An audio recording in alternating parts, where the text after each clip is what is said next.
আসসালামু আলাইকুম ভাই, আজকে আমরা শুরু করবো আমাদের গ্র্যাভিটেশন সিরিজের দ্বিতীয় লেকচার। আগের লেকচারে আমরা একদম গ্র্যাভিটেশনের বেসিক সম্পর্কে জেনেছিলাম। আজকের লেকচারে আমরা এই সম্পর্কে আরো বিস্তারিত জানবো। কিন্তু আজকের লেকচার শুরু করার আগে আমরা দেখে নিতে চাই যে আগের লেকচার আমরা কি কি দেখেছিলাম।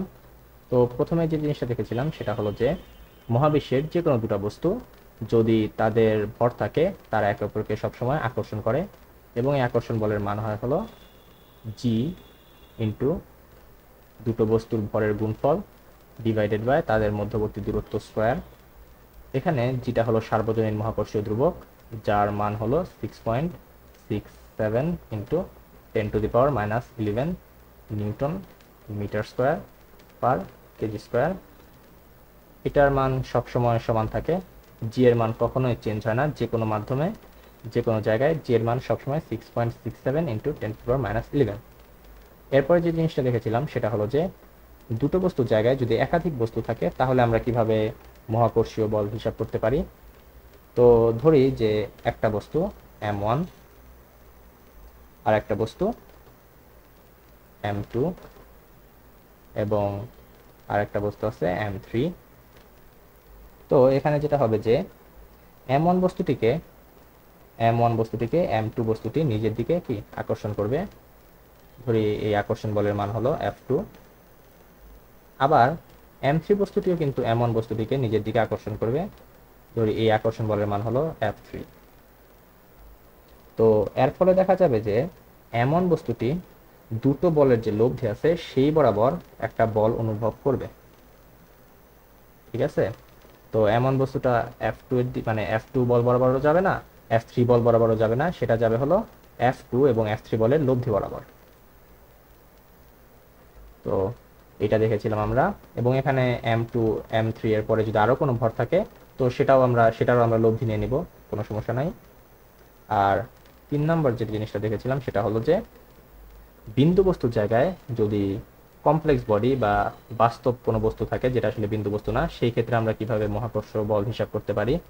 তো ধরি যে দুটো বস্তু আছে যারা আসলে বিন্দু বস্তু না, একটার ভর হলো m1 আর একটার ভর হলো m2। তো এই ক্ষেত্রে আমরা তাদের পৃষ্ঠ বরাবর যে এই দূরত্বটা আছে এইটা না নিয়ে তাদের ভর কেন্দ্র বরাবর দূরত্বটা নিয়ে হিসাব করি। ঠিক আছে, তো এইখানে যদি আমরা মহাকর্ষ সূত্র লিখতে চাই এই বস্তুর জন্য, তো আমরা কিন্তু তাদের এই পৃষ্ঠ পৃষ্ঠ থেকে যে পৃষ্ঠ দূরত্ব, যেটা ধরি ডি, আমরা কিন্তু এটা নিব না, আমরা নিব হলো ভরকেন্দ্র থেকে ভরকেন্দ্র দূরত্ব, ধরি এটা হলো আর। তো এই ক্ষেত্রে তাদের মধ্যবর্তী আকর্ষণ বল হবে জি ইন্টু দুটা বস্তুর ভরের গুণফল ডিভাইডেড বাই আর স্কোয়ার। ঠিক আছে, তো এটা হলো একদম আগের লেকচারের সংক্ষিপ্ত আলোচনা। যদি আগের লেকচার কেউ না দেখে এই কয়টা জিনিস জানলেই আজকের লেকচারটা বুঝতে পারবে। আর যদি এই সম্পর্কে বিস্তারিত জানতে চায় তাহলে আগের লেকচারটা দেখে আসতে পারে। তো শুরু করা যাক আজকের লেকচার। ওকে ভাই, তো আজকের ক্লাস শুরু করার আগে আমাদের আরেকটা জিনিস সম্পর্কে জানতে হবে, সেটা হলো ত্বরণ বা অ্যাক্সেলারেশন। তো ত্বরণ বা অ্যাক্সেলারেশন বলতে আসলে কি বোঝায়, এটা আসলে আমরা মোটামুটি সবাই জানি যে ত্বরণ বা অ্যাক্সেলারেশন হলো বেগ বৃদ্ধির হার, অর্থাৎ প্রতি সেকেন্ডে বা একক সময়ে কতটুকু বেগ বৃদ্ধি পায় সেটাই হলো অ্যাক্সেলারেশন। ধরি যে একটা বল আছে, একটা বল যার ভর হলো m, বস্তুটা প্রথমে স্থির ছিল, অর্থাৎ তার বেগ ছিল 0 মিটার পার সেকেন্ড। টি সেকেন্ড চলার পর, ধরি এখানে টি হলো 2 সেকেন্ড, 2 সেকেন্ড চলার পর বস্তুটার বেগ হলো 10 মিটার পার সেকেন্ড। অর্থাৎ বস্তুটার বেগ বৃদ্ধি পেয়েছে এবং 2 সেকেন্ডে বৃদ্ধি পেয়েছে 10 মিটার পার সেকেন্ড, অর্থাৎ 1 সেকেন্ডে বৃদ্ধি পেয়েছে 5 মিটার পার সেকেন্ড। অর্থাৎ এখানে ত্বরণ হলো 5 মিটার পার সেকেন্ড স্কোয়ার। তো এটাই হলো ত্বরণ। ত্বরণ দ্বারা আসলে এটাই বোঝায় যে একক সময়ে আসলে কতটুকু বেগ বৃদ্ধি পায়। তো এখানে একটা জিনিস মাথায় রাখতে হবে, ত্বরণ কোনো বস্তুর ক্ষেত্রে তখনই ঘটবে যখন বস্তুটার উপরে বাহ্যিক কোনো বল প্রয়োগ করা হবে। যেমন এই ক্ষেত্রে বস্তুটা এই দিকে চলতে শুরু করে, অর্থাৎ নিশ্চয়ই বস্তুটার উপরে এই দিক থেকে কোনো বল প্রয়োগ করা হয়েছে। ঠিক আছে, এবং এই বলের মান যত বেশি হবে ত্বরণের মান কিন্তু তত বেশি হবে। যদি ধরি যে এখানে 10 নিউটন বল প্রয়োগ করা হয়েছে, ফলে 5 মিটার পার সেকেন্ড বেগ বৃদ্ধি পেয়েছে। যদি এখানে 10 নিউটনের জায়গায় 100 নিউটন বল প্রয়োগ করা হতো, তাহলে কিন্তু ত্বরণের মান আরো বেশি হতো। ঠিক আছে?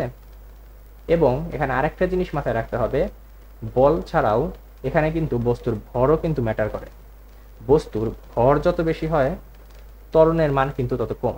অর্থাৎ 100 নিউটন বলে আমি যদি 5 কেজি কোনো ভরকে যদি ধাক্কা দেই, সেইটা যে বেগ প্রাপ্ত হবে, 100 নিউটন বলেই আমি যদি 10 কেজির কোনো বস্তুকে ধাক্কা দেই, সেটার বেগ কিন্তু সেই একই হারে বাড়বে না। সেইটার বেগ বৃদ্ধির হার কিন্তু আগের বলের মানে আগের যে বস্তুটা ছিল তার চেয়ে কম হবে, কারণ পরের বস্তুটা কিন্তু ভারী। একটার ভর 5 কেজি আর একটার ভর কত? 10 কেজি। অর্থাৎ 5 কেজির কোনো বস্তুকে আমি যদি 100 নিউটন বলে ধাক্কা দেই, সেইটা যে পরিমাণ বেগ বৃদ্ধি ঘটবে সেটার ক্ষেত্রে ওই একই বলে আমি যদি 10 কেজির কোনো বস্তুকে ধাক্কা দেই, সেটার বেগ বৃদ্ধির হার কিন্তু কম হবে। ঠিক আছে? তো এখানে একটা সূত্র আছে ত্বরণের, সেটা হলো ত্বরণ equal to F by M. অর্থাৎ এখানে কি ত্বরণ সমানুপাতিক এফ এবং ত্বরণ ব্যস্তানুপাতিক এম। তো ত্বরণের ক্ষেত্রে আমাদের এই জিনিসটা মনে রাখতে হবে যে বল যত বেশি হয়, ত্বরণের মান তত বেশি, এবং ওই একই বলে যদি বস্তুটার ভর যদি বৃদ্ধি পায়, তাহলে ত্বরণের মান কিন্তু কম হবে। তো আজকের মেইন টপিকে ঢোকা যাক। তো ভাই, আজকের মেইন টপিক হলো গ্র্যাভিটেশনাল অ্যাক্সিলারেশন বা অভিকর্ষ ত্বরণ। অর্থাৎ মহাকর্ষ বা অভিকর্ষ বলের কারণে যে ত্বরণ হয় সেটা হলো অভিকর্ষ ত্বরণ। তো ধরি আমার কাছে দুটো বস্তু আছে, একটা হলো m1 ভরের বস্তু আর একটা হলো m2 ভরের বস্তু, এবং তাদের মধ্যবর্তী দূরত্ব অর্থাৎ তাদের ভরকেন্দ্রের দূরত্ব হলো r। তো এখানে দেখা যাবে যে বস্তু দুটি পরস্পরকে আকর্ষণ করবে। অর্থাৎ m1 ভরের যে বস্তুটা আছে সেই বস্তুটি এই দিক বরাবর একটি বল অনুভব করবে, এবং m2 ভরের বস্তুটিও এই দিক বরাবর একটি বল অনুভব করবে, এবং এই দুটি বলের মান কিন্তু সমান হবে। ঠিক আছে? দুটি বলের মান কি সমান, অর্থাৎ এই বল যদি হয় F, এই বল হবে F, এবং এই বলের মান হবে G m1 into m2 divided by r square. ঠিক আছে? তো যেহেতু m1 বস্তুর উপরে একটি বল ক্রিয়া করবে, তো এই বলের ফলে m1 বস্তুটির ত্বরণ ঘটবে, তাই না? কারণ আমরা কি জানি, বল প্রয়োগ করলে বস্তুর ত্বরণ হয়। কিন্তু এখানে যেটা দেখা যাবে যে m1 এবং m2 বস্তুর উপরে একই বল ক্রিয়া করার ফলে একই ত্বরণ না হয়ে ভিন্ন ত্বরণ ঘটতে পারে। এর কারণ কি? এর কারণ হলো আমরা কিন্তু কোনো জায়গায় বলি নাই যে m1 এবং m2 ভর সমান। আমরা এর আগের পেজে কি দেখে এসেছিলাম যে বল শুধু মানে ত্বরণ শুধু বলের উপর নির্ভর করে না, ভরের উপরেও নির্ভর করে। ঠিক আছে? অর্থাৎ বল সমান হলেও ভর যদি ভিন্ন হয়, বস্তুর ত্বরণ কিন্তু ভিন্ন হবে। এখানে কিন্তু m1 এবং m2 সমান না। সমান হতেও পারে, কিন্তু এটাকে আমরা বলে দিই নাই, তো আমরা ধরে নিই এটা সমান না। তো আমাদের যে কোনো একটি বস্তুর জন্য ত্বরণ বের করতে হবে। তো আমরা ধরি যে আমরা m2 বস্তুর জন্য ত্বরণ বের করব, আমরা এটার জন্য ত্বরণ বের করব, এবং মহাকর্ষ বা অভিকর্ষ বলের কারণে যে ত্বরণ হয়, সেখানে ত্বরণকে আসলে জি দ্বারা প্রকাশ করা হয়, ছোট হাতের জি। এই জি কিন্তু আসলে বড় হাতের জি না, বড় হাতের জি কিন্তু আসলে সার্বজনীন মহাকর্ষ ধ্রুবক, আর এই জি দ্বারা হলো আসলে অভিকর্ষ ত্বরণকে বোঝায়। তো আমরা বের করি। তো আমরা দেখেছিলাম যে ত্বরণ জি, অথবা এখানে আমরা এর জায়গায় জি লিখেছি, G equal to F divided by m2, যেহেতু দ্বিতীয় বস্তুর ভর হলো m2। তো আমরা মান বসিয়ে দিই। এখানে f এর মান হলো g m1 into m2 divided by r square, যেটা হলো অভিকর্ষজ বল, ইন্টু 1 বাই m2। তো এখানে m2 এবং m2 কাটাকাটি হয়ে যাবে। তো শেষ পর্যন্ত যেটা আমরা পাবো সেটা হলো g into m1 divided by r square. তো এখান থেকে দেখা যায় যে আমরা যে ত্বরণের মানটা পেলাম, সেখানে কিন্তু আসলে দ্বিতীয় বস্তুর ভর নেই। তাই না? এখানে m1 অর্থাৎ প্রথম বস্তুর ভরটা আছে, কিন্তু দ্বিতীয় বস্তুর ভর m2 কিন্তু এখানে অনুপস্থিত। অর্থাৎ দ্বিতীয় বস্তুর জন্য যে অভিকর্ষ ত্বরণটা পাবো সেটা কিন্তু আসলে দ্বিতীয় বস্তুর ভরের উপর নির্ভর করে না। এটা কেন? আসলে দ্বিতীয় বস্তুর ভরের উপরে যে কারণে নির্ভর করে না সেটা বোঝার জন্য আমাদের আগের পেজে যেতে হবে যে ত্বরণ শুধুমাত্র বল না, ভরের উপরেও নির্ভর করে। অর্থাৎ আমরা ধরি যে আমরা দ্বিতীয় বস্তুর ভরটা 2 গুণ বৃদ্ধি করি, তো দ্বিতীয় বস্তুর ভরটা 2 গুণ বৃদ্ধি করলে কি হবে? বলের মানও কিন্তু 2 গুণ বৃদ্ধি পাবে, তাই না? যে আমরা দ্বিতীয় বস্তুর ভরটা 2 গুণ বৃদ্ধি করে দিলাম, বলের মানও কিন্তু 2 গুণ বৃদ্ধি পাবে। সেই ক্ষেত্রে তো আসলে তাহলে জি এর মানও 2 গুণ বৃদ্ধি পাওয়ার কথা, তাই না? কিন্তু জি এর মান কিন্তু 2 গুণ বৃদ্ধি পায় না। এটার কারণ হলো ভর 2 গুণ বৃদ্ধি করার ফলে বস্তুটা কিন্তু ভারী হয়ে গেছে। এবং আমরা কি জানি, ভারী বস্তুকে যদি আমরা নড়াতে চাই আমাদের বেশি বল দিতে হয়। তো ভর বৃদ্ধি পাওয়ার ফলে আমাদের সেই বস্তুকে সেই একই পরিমাণ ত্বরণ দিতে কিন্তু বলও বেশি প্রয়োগ করতে হবে। অর্থাৎ ভর যদি দ্বিগুণ বৃদ্ধি পায়, আমাদের কিন্তু ত্বরণ ঠিক রাখার জন্য বলও দ্বিগুণ বৃদ্ধি করতে হবে। অর্থাৎ শেষমেশ কি দেখা যাবে যে দ্বিগুণ বৃদ্ধিটা আসলে কোনো কাজে লাগলো না, কারণ আমাদের বলও দ্বিগুণ বৃদ্ধি হচ্ছে, ত্বরণ কিন্তু সেমই থাকে। অর্থাৎ আমরা ভর, দ্বিতীয় বস্তুর ভর যতই বাড়াই, শেষমেশ দেখা যাবে যে কি সেটা আসলে আমাদের ত্বরণের উপর কোনো প্রভাব ফেলছে না। এই জন্যই আমরা আসলে জি এর মানে আসলে আমরা m2 থাকে না। এবং ম্যাথমেটিক্যাল এটার প্রুফ চাইলে এই যে এটা থেকে দেখা যায় যে আসলে m2 এবং m2 এখানে কাটাকাটি হয়ে যায়। এই জন্য আসলে m2টা এখানে ম্যাটার করে না, m2 কি কমে নাকি বাড়ে। তো m2 বৃদ্ধির ফলে যেটা ঘটবে সেটা হলো যে প্রথম যে বস্তুটা আছে যেটার ভর m1 সেটার ত্বরণ কিন্তু বৃদ্ধি পাবে। কারণ সেই ক্ষেত্রে m1 বস্তুর অর্থাৎ g1 ইকুয়াল কিন্তু হবে gm2 divided by r square. এটা আপনারা নিজেরা বের করে দেখতে পারেন বাসায়। এটা কিন্তু m1 এর ক্ষেত্রে কিন্তু ত্বরণটা আসবে এইটা, ঠিক আছে? অর্থাৎ কি দেখা গেল, কোনো বস্তুর অভিকর্ষজ ত্বরণের ক্ষেত্রে সেই বস্তুটার ভর আসলে থাকে না, অপর বস্তুটার ভর আমরা আসলে কি সূত্রের মধ্যে বসাই। অর্থাৎ আমি যদি এই বস্তুটার অভিকর্ষ ত্বরণ বের করতে চাই যে অভিকর্ষ বলের কারণে m2 ভরের বস্তুর অভিকর্ষ ত্বরণ কত হবে, তাহলে আমার লিখতে হবে gm1 divided by r square. এখানে কিন্তু আমরা ভুলেও কি m1 এর জায়গায় m2 বসাবো না। তাহলে এটা হলো আমাদের অভিকর্ষ ত্বরণ নির্ণয়ের সূত্র। তো সূত্রটা আমি এখানে একটু পরিষ্কার করে লিখে দিই। অভিকর্ষ ত্বরণ ইকুয়াল টু জি, যে বস্তুটার মানে আমরা অভিকর্ষ ত্বরণ বের করব সেই বস্তুটার ভর বসাবো না, অপর বস্তুর ভর বসাবো, ডিভাইডেড বাই তাদের মধ্যবর্তী দূরত্ব স্কয়ার। এখন এখানে একটি বস্তু যদি পৃথিবী হয় তাহলে কি হবে? ধরি দুটি বস্তুর মধ্যে একটি বস্তু হলো পৃথিবী, ঠিক আছে? এটি হলো পৃথিবী এবং পৃথিবীর ভর হলো বড় হাতের m, এবং অপর একটি বস্তু যেটা খুবই ক্ষুদ্র একটি বস্তু, এটা যে কোনো কিছু হতে পারে, যেটার ভর হলো ছোট হাতের m।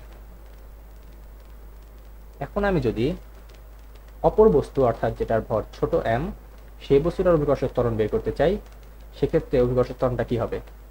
সেই ক্ষেত্রে অভিকর্ষ ত্বরণটা হবে হলো g ইকুয়াল টু বড় হাতের g ইন্টু পৃথিবীর ভর divided by r square. r স্কয়ারটা হলো পৃথিবীর কেন্দ্র থেকে অপর বস্তুর ভর কেন্দ্র পর্যন্ত দূরত্ব, ঠিক আছে? এইটাই কিন্তু r, এটা হলো r। এখন আমরা সাধারণত অভিকর্ষ ত্বরণ বলতে একদম পৃথিবীর ভূপৃষ্ঠ অভিকর্ষ ত্বরণটা হিসাব করি। অর্থাৎ দ্বিতীয় বস্তুটা যেটা থাকবে সেটা একদম কি পৃথিবীর কেন্দ্রে সরি, সেই বস্তুটা আসলে পৃথিবীর পৃষ্ঠে অবস্থান করবে।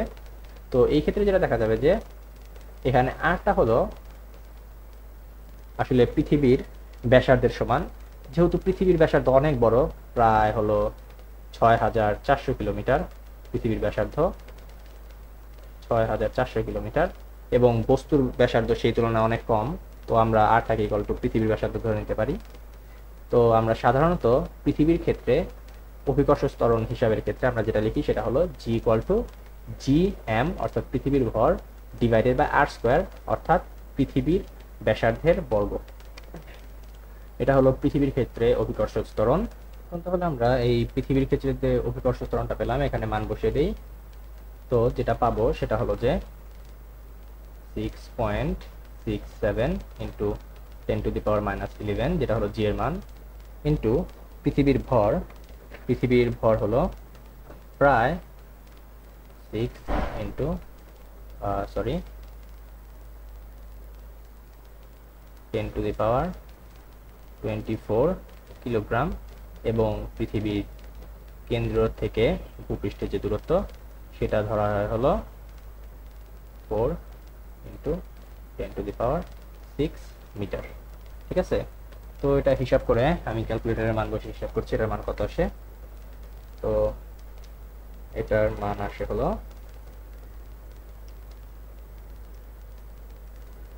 10⁻24 divided by 6.4 into 10⁶। O sorry, এখানে আমি স্কোয়ার দিই নাই, এখানে স্কোয়ার দিতে হবে, divided by 6.4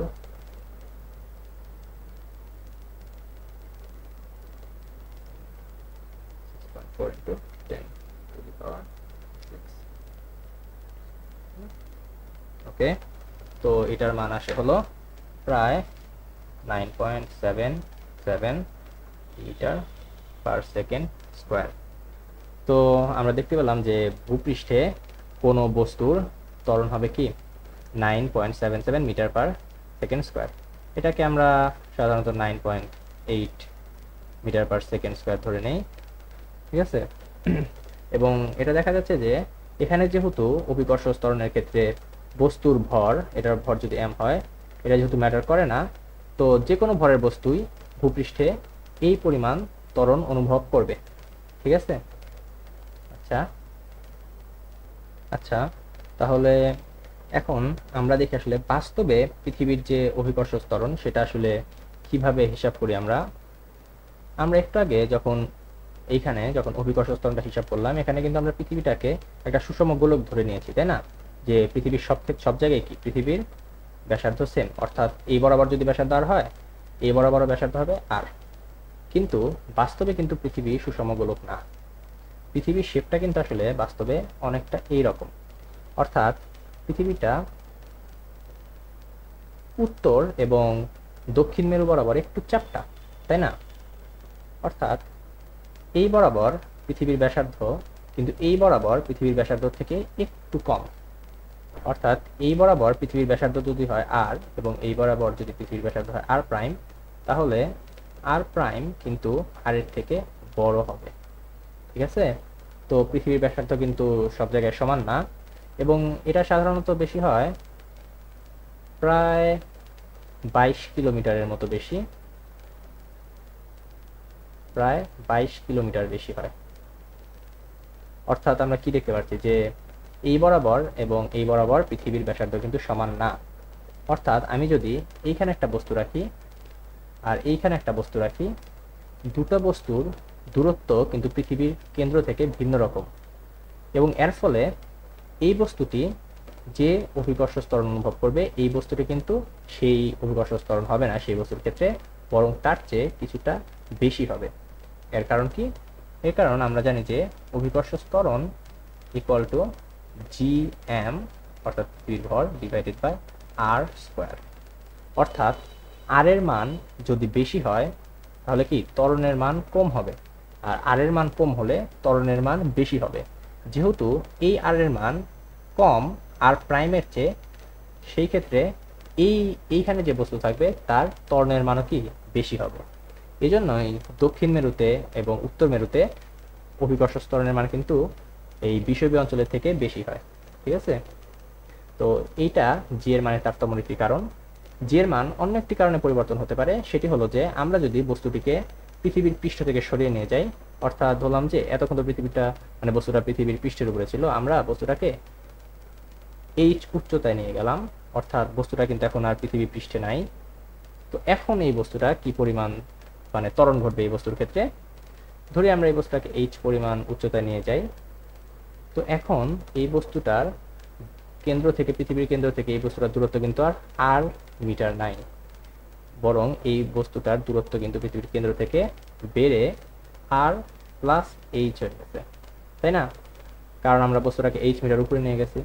তো এখন এই বস্তুটার ক্ষেত্রে অভিকর্ষ ত্বরণের মান হবে gm divided by r plus H whole square. তাহলে কি দেখা যায়, কোনো বস্তুকে যদি আমরা উপরে নিয়ে যাই তার অভিকর্ষ ত্বরণের মান কি কমে না বাড়ে? এই অভিকর্ষ ত্বরণের মান কি ভূপৃষ্ঠে যে অভিকর্ষ ত্বরণ ছিল তার থেকে বেশি না কম? অবশ্যই বেশি, কারণ আর এর মান কিন্তু এখানে মানে আর এর মান বৃদ্ধি পায় নাই, অর্থাৎ তার দূরত্ব বৃদ্ধি পেয়েছে, তাই না? এটাকে যদি আর প্লাস এইচটাকে যদি আমরা দূরত্ব ধরি, এটা কিন্তু আগের থেকে বৃদ্ধি পেয়েছে, তাই না? কারণ অবশ্যই আর কিন্তু আর প্লাস এইচ এর থেকে ছোট, তাই না? তো যেহেতু দূরত্ব বৃদ্ধি পেয়েছে, তো অভিকর্ষ ত্বরণের মান কি? অবশ্যই কমবে। তো যেহেতু কোনো বস্তুকে উপরে নিয়ে গেলে অভিকর্ষ ত্বরণের মান কমে। আচ্ছা, এটা একটা গেল। তাহলে এখন আসি, এতক্ষণ তো আমরা বস্তুকে পৃথিবী থেকে উপরে নিয়ে গেলাম, এখন যদি আমরা কোনো বস্তুকে পৃথিবীর ভিতরে নিয়ে যাই তাহলে কি করতে? ধরি এটা হলো পৃথিবী, আমরা আমাদের হিসাবের সুবিধার জন্য পৃথিবীকে একটি সুষম গোলকই ধরে নেই, তাহলে আমাদের আর অন্য ঝামেলা দেখতে হবে না, মানে অন্য ঝামেলা করতে হবে না, আমরা শুধু আমাদের যে টপিক নিয়ে আলোচনা করছি সেটাই বুঝতে পারবো। ধরে এটা পৃথিবীর কেন্দ্র, আর একটি বস্তু আছে ভূপৃষ্ঠে, এবং পৃথিবীর ব্যাসার্ধ হলো আর। তো এই হিসাবে এই বস্তুটির যে মানে এই বস্তুটির অভিকর্ষ ত্বরণ হবে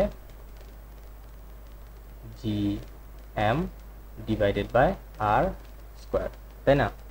এখন আমি বস্তুটাকে পৃথিবীর ভিতরে নিয়ে আসলাম,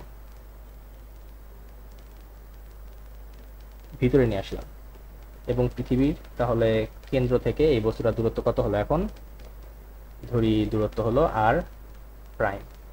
এখন বস্তুটার মানে উপর প্রযুক্ত পৃথিবীর বল কি বাড়বে না কমবে? এখন দেখে মনে হতে পারে যে যেহেতু দূরত্ব কমে গেছে এবং বল আমরা যেটা দেখেছি যে অভিকর্ষ বল হলো দূরত্বের ব্যস্তানুপাতিক, তো নিশ্চয়ই এখানে বলের পরিমাণ বাড়বে, তাই না? কিন্তু এখানে আসলে দেখা যায় যে বলের পরিমাণ কমে। এবং এটি কেন কমে, এই ব্যাপারে বিস্তারিত আলোচনা আমরা আসলে পরের ক্লাসে করব, যেহেতু ভাই আজকে আর সময় নেই। তো আজকে ভাই এই পর্যন্তই। আল্লাহ হাফেজ।